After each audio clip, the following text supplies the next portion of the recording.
सभी को नमस्कार। पॉसिबलर्स की तरफ से कॉग्निटिव फ्लेक्सिबिलिटी के शो में आज हमारे साथ है धनंजय सिंह। इनसे मैं काफी प्रभावित हुआ हूं।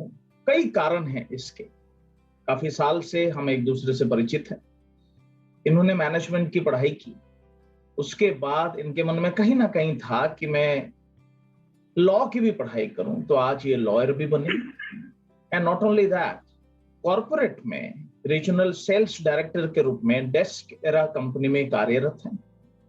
इतनी जिम्मेदारी के बावजूद इनका जो सामाजिक सेवा के प्रति जो रुझान है वो काबिले तारीफ है। और ये तारीफ सिर्फ मैं नहीं कर रहा हूं, ये तारीफ मंत्रिमंडल तक लोग करते हैं। अभी कोरोना महामारी में धनंजय जी का जो योगदान रहा समाज के प्रति वो सराहनीय था। बड़े बूढ़े बच्चे सब इनके जो योगदान की प्रशंसा करते रहे, जबकि कोरोना महामारी के शिकार ये खुद भी हुए। उसके बावजूद इन्होंने समाज सेवा जारी रखी और इसके लिए उनको भी सम्मानित किया गया कोरोना वॉरियर अवार्ड से। उनके बारे में कुछ मैं चाहूंगा कि धनंजय जी खुद बताए। मैं ये जानना चाहता हूं और हमारे सारे दर्शक ये जानना चाहते हैं धनंजय जी कि इतनी सारी चीजें कैसे कोई इंसान करता है और कैसे सोचता है। क्योंकि यूजुअली क्या होता है, कॉर्पोरेट में ऐसे लीडरशिप प्रोफाइल में जब आप रहते हैं और इतने सालों से आप हैं और एक परिवार है, उसके बाद इंसान को कुछ सोचने समझने का वक्त ही नहीं होता। तो कॉग्निटिव रिजिडिटी उसी को कहते हैं। अवसर भी मिलते हैं, अच्छे लोग भी मिलते हैं, कुछ काम करने का चाह भी होती है लोगों के मन में, लेकिन एक रिजिडिटी होती है कि नहीं, मेरे पास कोई समय अब नहीं है, जितना मेरे पास है उतना ही मैं सुचारू रूप से नहीं कर पा रहा हूं। लेकिन आप एक एक्सेप्शन हैं, क्योंकि आपने इसके बावजूद बहुत सारे ऐसे काम किए जो सराहनीय है। तो obviously you have that cognitive flexibility with you. तो मैं ये जानना चाह रहा हूं कि जीवन में से क्या मोड़ आया, किससे मिले, क्या हुआ कि इस फ्लेक्सिबिलिटी माइंडसेट आप बिल्ड कर पाए, उसको प्रैक्टिस कर पाए और आज दिन दुनिया में जो आप कर रहे हैं सराहनीय है। तो धनंजय जी बहुत बहुत स्वागत है आपका, और आप बताइए जरा। Thank you sir. सबसे पहले तो मैं आपको थैंक्स करना चाहूंगा कि आपने अपने पॉसिबलर के थ्रू मुझे कनेक्ट किया। जहां तक रही समय देने की या कैसे कनेक्ट हुआ और इन परिस्थितियों में किस तरह से कार्यरत हूं, तो देखें सर, मेरे अनुसार समय और परिस्थितियां सबसे बड़ी कारक होती हैं किसी भी रास्ते को दिखाने के लिए।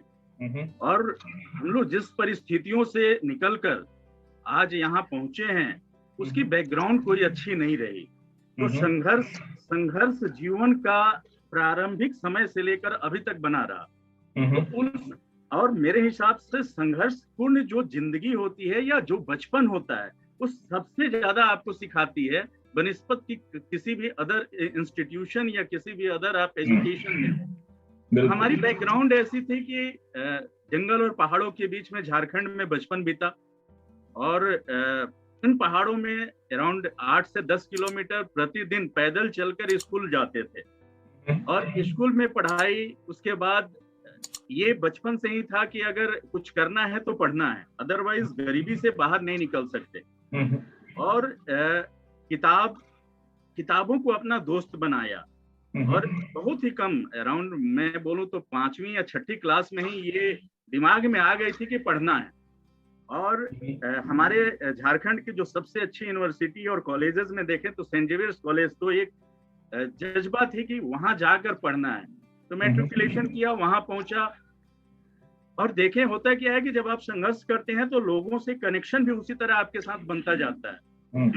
तो सबसे पहले जो सबसे ज्यादा प्रभावित किए, जब मैं सेंट जेवियर्स कॉलेज रांची गया तो वहां के जो कोऑर्डिनेटर कहेंगे, क्योंकि प्रिंसिपल तो अदर हैं, बट जो कोऑर्डिनेटर थे, he is from Belgium, father डिब्रावर।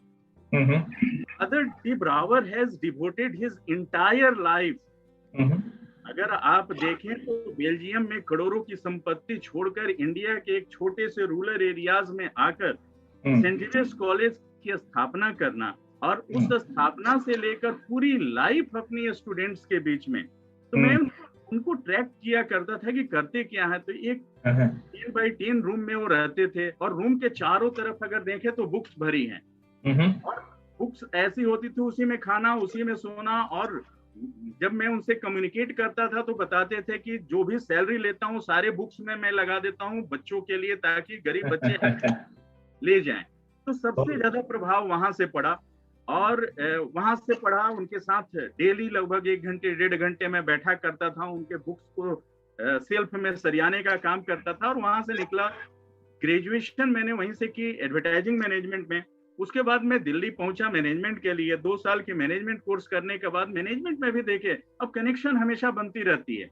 Management में भी जो हमारे चेयरमैन थे डॉक्टर DK गर्ग, तो उनकी भी बैकग्राउंड वैसे ही। जब उनके साथ कनेक्शन हुआ तो मालूम चला कि ही is from a very rural areas and बचपन से लेकर 12 तक तो उन्होंने स्लीपर्स भी नहीं पहने थे। और इन परिस्थितियों में वो चार्टर्ड अकाउंटेंट बने।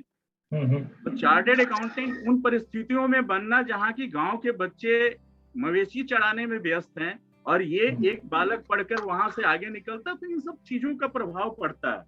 वहां से पढ़ने के बाद अपनी कैरियर स्टार्ट की एक एडवर्टाइजिंग फर्म में। वहां के जो डायरेक्टर हैं उनके साथ भी सिमिलर कॉन्सेप्ट, उन्होंने भी काफी स्ट्रगल की और समाज के लिए कुछ करने का जज्बा, तो इन सब लोगों ने प्रभावित किया। उसके बाद मैंने ज्वाइन की टैली सॉल्यूशंस प्राइवेट लिमिटेड। तो टैली एक ऐसी सॉफ्टवेयर कंपनी है जिसने आज अकाउंटिंग मींस टैली का हम प्रारूप बोलते हैं। और वहां सबसे ज्यादा जो प्रभावित करने वाले थे, तो टैली के जो फाउंडर हैं मिस्टर भरत गोयनका, उनके साथ बहुत ही क्लोजली काम करने का मुझे 10 सालों तक मौका मिला। और भरत सर को लास्ट ईयर पद्मश्री से भी नवाजा गया। पद्मश्री भरत सर ने हमारी लाइफ पर बहुत ही बड़ा प्रभाव डाला। एक ऐसी ऑर्गेनाइजेशन जहाँ की कॉर्पोरेट कल्चर हो, सॉफ्टवेयर IT इंडस्ट्री का प्रभुत्व हो और उन बीच में ऑनेस्टी एंड इंटीग्रिटी के साथ काम करने और लोगों को सिखाना। आप बिलीव नहीं करेंगे, जहां हम काम करते थे वहां ऑनेस्टी एंड इंटीग्रिटी पर सारे कुछ फैसले लिए जाते थे जी। आपको अगर लीव अप्लाई करनी है तो किसी से लीव के लिए आपको एप्लीकेशन नहीं सेंड करना, आप सिस्टम में लीव डालें और लीव के लिए चले जाएं, वो ऑटोमेटिक अप्रूव हो जाएगी।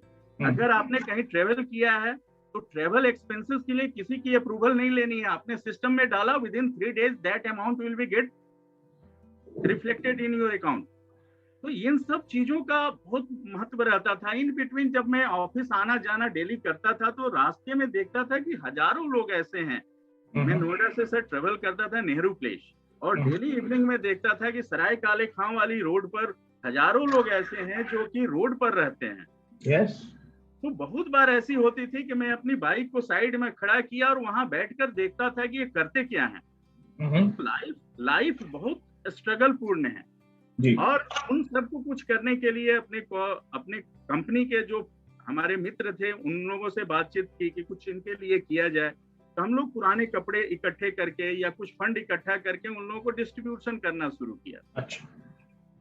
वहां से सराय काले खां, फिर आप चले जाएं कनाट प्लेस में हनुमान मंदिर के पास में सिमिलर सिचुएशन होती है, तो इन लोगों को सर्व करना। फिर मुलाकात हुई छोटे बच्चों से जो इंडस्ट्रियल एरिया में घूमते हैं, उनके पेरेंट्स लेबरर हैं और ये छोटे छोटे दुकानों में काम करते हैं। इन बच्चों के लिए हुआ कि कुछ किया जाए ताकि ये पढ़ सकें और हमारी जो भी 20% इन बच्चों में एक्सपेंस में लगा देता था ताकि वो पढ़ें। लेकिन होता यह है कि बच्चे पढ़ नहीं पाते थे, कुछ दिन क्लास किया उसके बाद वो चले जाते थे। तो इनका मेन कारण ये था कि खाने की, क्योंकि पेरेंट्स तो फैक्ट्री में लेबर हैं और इनको अगर खाना नहीं मिले तो खाने के बिना पढ़ाई नहीं होती। फिर इनको खाने की और पढ़ने की व्यवस्था हम लोगों ने की और आज दिल्ली और नोएडा में लगभग 400 बच्चे पढ़ रहे हैं। वाह वाह, बहुत अच्छी बात। उन सब बच्चों की रिस्पॉन्सिबिलिटी है, उन लोग काफी अच्छे से काम कर रहे हैं। तो इन सब का बहुत सारे प्रभाव हैं। इन बिटवीन ऐसी परिस्थितियां मिली ताकि जिससे लड़ने की क्षमता हो। और इन परिस्थितियों में लाइक बैंक के साथ इंटरेक्शन करते समय एक आया कि जब मैंने अपनी अकाउंट क्लोज की तो मेरे अकाउंट में 13 पैसे पेंडिंग थे, 13 पैसे। मैंने बैंक को बताया कि भाई मैं जो क्लोज कर रहा हूँ तो 13 पैसे मेरे वापस करो। तो उन्होंने बोला कि क्या बात कर रहे हो सर, 13 पैसे कोई मांगता है? मैंने बोला कि सर इंडिया में 100 करोड़ पॉपुलेशन है और ऑन एवरेज अगर 13 पैसे सभी का आप रखते तो कितने करोड़ होते हैं, इसका कैलकुलेशन आपके पास है? नॉट अबाउट इंडिविजुअल कि धनंजय इज आस्किंग फॉर 13 पैसा, it is about the masses. और वहां एक स्ट्रगल शुरू हुई, उस कंपनी की एमडी तक पहुंचा, लीगल नोटिस सर्व किए, लेकिन लास्ट में मैंने अपना 13 पैसे का चेक वापस लिया। वहां से हुई कि नहीं, अगर समाज में लड़ना है तो कुछ लीगल राइट्स के बारे में इंफॉर्मेशन होनी चाहिए। इन बिटवीन मैंने लीगल की पढ़ाई कंप्लीट की और 3 साल का एलएलबी कंप्लीट किया। अब एलएलबी होने के साथ समाज के दायित्वों को समझते हुए आगे बढ़ने और करने का दोनों दायित्व हो जाते हैं, तो काम करना और इजी हो जाता है। बहुत अच्छी बात। तो एक छोटी सी परिस्थितियां, जिन परिस्थितियों ने यहाँ तक पहुंचाया और इस तरह से आगे बढ़ते रहे। नहीं, बहुत अच्छी बात है धनंजय जी, बड़ी इंस्पिरेशनल है। इतने सारे बच्चों का आप ध्यान रख रहे हैं जो शायद कहीं गली में भटक रहे होते हैं, लेकिन आज उनकी खाने की सुविधा, पढ़ाई की, और अपने जीवन में भी आपने जितना कुछ किया है वो काबिले तारीफ है। मैं ये जानना चाह रहा हूँ धनंजय जी, जैसे जो लोग आपके संपर्क में आए ज़ेवियर स्कूल से लेके अभी तक, ऐसे कई लोगों के जीवन में बहुत प्रेरणादायी लोग आते हैं, लेकिन वो सारे लोग उनसे सीख नहीं पाते, या सीखने के बावजूद भी अपने जीवन में अमल नहीं कर पाते, क्योंकि उनमें कहीं ना कहीं कॉग्निटिव रिजिडिटी होती है कि मैं ऐसा नहीं हूं, मैं अलग हूं, या मेरे से ये नहीं हो सकता, या मैं ऑलरेडी बहुत बिजी हूं, मैं और पढ़ाई नहीं कर सकता, या मैं परिवार को देखूं या समाज को देखूं, बच्चों को देखूंगा, 400 बच्चों को संभालूंगा तो मेरा वीकेंड खराब हो जाएगा, बहुत सारी चीजें होती हैं। लेकिन उसके बावजूद आपने ये फ्लेक्सिबिलिटी दिखाई और सब कुछ किया। आपने कॉर्पोरेट में लीडरशिप रोल संभाला, परिवार संभाला, प्यारी सी बेटी, उनके साथ अपने समय बिताया, समाज के लिए कुछ किया, अपने आप को अपग्रेड किया। तो मैं ये जानना चाह रहा था अंत में कि ऐसी क्या एक दो सोच है आप में जो आपको मोटिवेटेड रखती है, फ्लेक्सिबल रखती है और आगे बढ़ने की प्रेरणा देती? सर देखें, जब इंसान जन्म लेता है तो जन्म से मृत्यु के बीच में पढ़ाई हो, प्रोफेशनल लाइफ हो, प्रोफेशनल लाइफ तक तो ठीक है, बचपन है, बचपन के बाद पेरेंट्स की पैरों और पैसे से हम पढ़ें और आगे बढ़ें। जब हम कॉर्पोरेट्स में आते हैं तो चकाचौंध की जिंदगी सबसे ज्यादा प्रभावित करती है, जिससे मैं दूर रहा। दूर रहने का कारण ये है कि आपको पहले भी बताया, बचपन में ही ये समझ में आ गई थी कि कुछ करना है। अब करने के लिए देखें तो बहुत कुछ है। इंसान 90% लोग क्या है कि भाग दौड़ की जिंदगी में लगे हुए हैं, और भाग दौड़ किस चीज की है? पेट की। और मेरे समझ से पूरी पृथ्वी पर इंसान ही एकमात्र ऐसा प्राणी है जो पेट के लिए भागता और दौड़ता रहता है। और भाग दौड़ इसलिए होती है क्योंकि इंसान पैसा कमाने में लगा है, और कोई प्राणी पैसा कमाते नहीं है। तो पैसा के पीछे जब आप लगेंगे तो पेट की पूर्ति नहीं होगी। अगर आप पैसे को साइड रखें, पैसा भी होना चाहिए, बहुत जरूरी पार्ट है, लेकिन पैसा सेकेंडरी होनी चाहिए। तो आपका पेट, पूरी बॉडी का पेट अगर देखें तो सर 5% पार्ट है। अगर 5% के लिए हम अपनी लाइफ का 90% टाइम डिवोट कर रहे हैं तो we are not justifying for being a human being. Very good, ये बात आपकी बहुत अच्छी है, क्योंकि मुझे लगता है जो आपका स्ट्रेंथ है कि एक तो पैसों के बारे में आपका जो एक समझ है, एक सोच है, वो बहुत अच्छी बात है कि वो चकाचौंध के जिंदगी के प्रभाव में आप नहीं आए, दौड़ का हिस्सा नहीं बने, जो अंधे दौड़ में लोग आज बिजी हैं, और आपने अपनी जरूरतें कम रखी, अपने लाइफस्टाइल को सिंपल रखा। तो उस लाइफ में फ्लेक्सिबिलिटी बहुत रही, और उस लाइफ में समय भी रहा बहुत लोगों के लिए, समाज के लिए, अपने लिए कुछ करने की।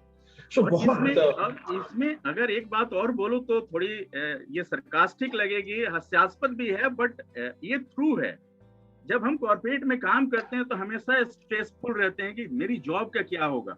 मैं सिर्फ अभी तक 4 ऑर्गेनाइजेशन में ब्लू चिप कंपनीज में काम किया हूं, और इंटरव्यू के समय ही ये क्लियर कर देता हूं कि if I will be selected, मैं जब तक काम करता हूं तो आपके राइट्स में है, लेकिन आप विदाउट नोटिस भी मुझे कभी भी हटा सकते हैं। I am not joining your organisation just for the money.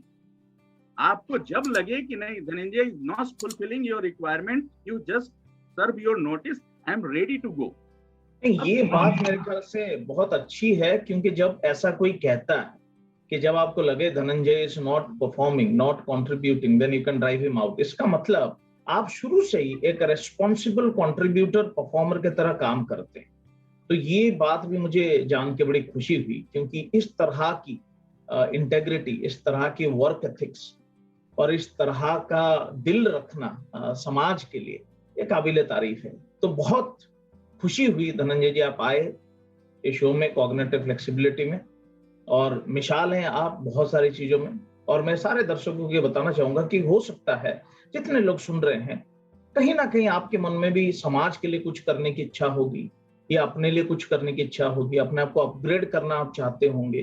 तो धनंजय जी को दोबारा सुनिएगा आप जो इस टॉक में, कि कैसे उन्होंने अपनी पढ़ाई जारी रखी, अपने आप को अपग्रेड किया, नए क्वालिफिकेशन लिए, कैसे समाज के लिए धीरे धीरे करना शुरू किया, और आज 400 बच्चों को जो जिम्मेदारी है 400 बच्चों की उन्होंने ली है।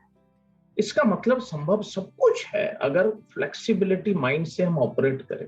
रिजिडिटी से करेंगे तो बहुत सारी चीजें खो देंगे। तो धनंजय जी बहुत बहुत धन्यवाद आपके समय के लिए। Thank you very much for joining. Thank you.